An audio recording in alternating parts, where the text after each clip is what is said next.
आदेश। जय माता रानी की। हमारे सभी शिष्यों को आशीर्वाद है। प्रिय दर्शकों, आधुनिक चिकित्सा विज्ञान के अनुसार अगर एपिलेप्सी यानी मिर्गी को साधारण भाषा में समझे तो जब किसी व्यक्ति के दिमाग में न्यूरॉन कमजोर हो जाते हैं तो वह एक दूसरे से टकराने लगते हैं, जिससे ठीक ढंग से करंट न उत्पन्न होने के कारण उसे बार बार दौरे पड़ने लगते हैं और दौरे पड़ने पर उसका दिमागी संतुलन बिगड़ जाता है और शरीर भी लड़खड़ाने लगता है।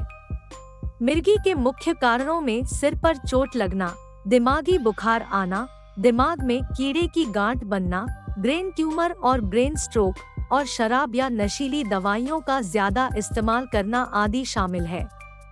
अगर आप भी इस गंभीर बीमारी से परेशान हैं, तो हमारा आज का यह वीडियो आपके लिए ही है। इसे शुरू से लेकर अंत तक अवश्य देखें और इस सुविधा का लाभ उठाएं। और वीडियो अगर पसंद आए तो वीडियो को लाइक, शेयर और चैनल को सब्सक्राइब कर नोटिफिकेशन बेल को अवश्य दबाएं ताकि संघ द्वारा दी जाने वाली ऐसी ही प्राचीन सनातन धर्म की तंत्र मंत्र यंत्र और तंत्रोक्त टोने टोटकों से संबंधित सभी प्रकार की रहस्यमय वीडियो आप सभी तक तुरंत के तुरंत पहुंच सके।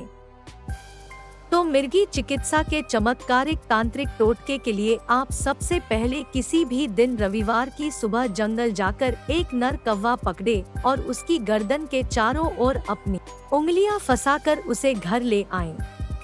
परंतु घर लाते समय रास्ते में 5 बार बीच में थोड़ा थोड़ा ठहर जाया करें। इस प्रकार घर आकर उसे किसी पिंजरे में बंद कर दें। इसके बाद आधी रात के समय 3 माशा केसर को मकोए के रस में घिसकर उसके सिर पर लेप दें, जिससे कि उस लेप की नमी उसकी चमड़ी तक पहुंच जाए। और दूसरे दिन सुबह पिंजरे को बाहर धूप यानी रोशनी में रखकर कौवे के लिए साधारण दाना पानी डाल दें। और फिर 1 माशा जायफल और 1 माशा केसर को केवड़े के जल में घिसकर उसमें 9 माशा शहद मिलाकर करीब 2 घंटे तक ढक कर रखने के बाद कौवे के पिंजरे में रख दें और स्वयं दूर किनारे छिपकर बैठ जाएं। ऐसा करते ही थोड़ी देर बाद आप देखेंगे कि अन्य कौवे आकर उस पिंजरे के चारों ओर इकट्ठे हो जाएंगे और काव काव करेंगे।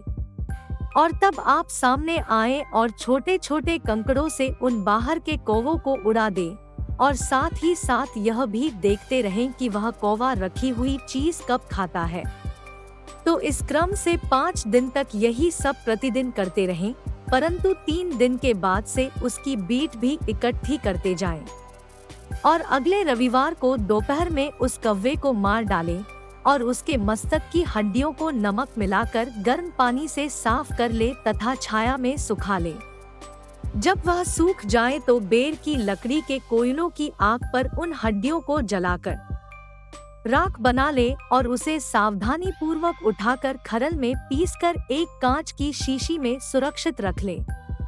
और इस भस्म को रोगी को प्रतिदिन 1 तिनका गाय के मक्खन के साथ खिलाएं और उस कौवे की बीट में केसर और केवड़े का जल मिलाकर लेप बनाएं और रोगी के मस्तक पर लेप करें।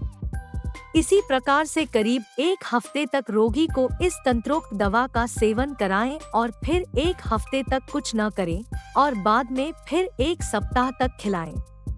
इस प्रकार से 4 बार करें और रोगी को खाने के लिए हल्का भोजन जैसे गेहूं का दलिया, मूंग की दाल, कद्दू, पालक, शलजम आदि खान को दे। मैथुन, गर्म पदार्थ और तामसी या बासी भोजन भूलकर भी न दे। 1 बार का उबाला हुआ दूध, फल, संतरा, अंगूर, सेब, सीताफल आदि भी खाने में दिया जा सकता है, कोई दिक्कत वाली बात उसमें नहीं है।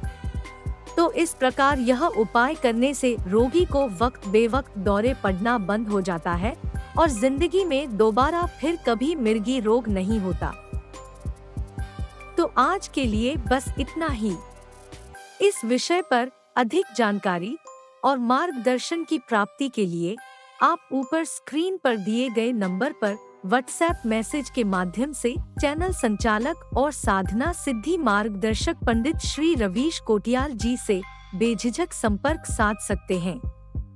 कल एक बार फिर ऐसी ही रहस्यमयी, हैरतअंगेज और रोमांचित कर देने वाली, अब तक छिपी छिपाई गई विभिन्न प्रकार की दुर्लभ गोपनीय इतर योनियों विद्याओं की साधना सिद्धि के संबंध में जानकारी लेकर आप सभी शिष्यों के समक्ष जल्द हाजिर होंगे।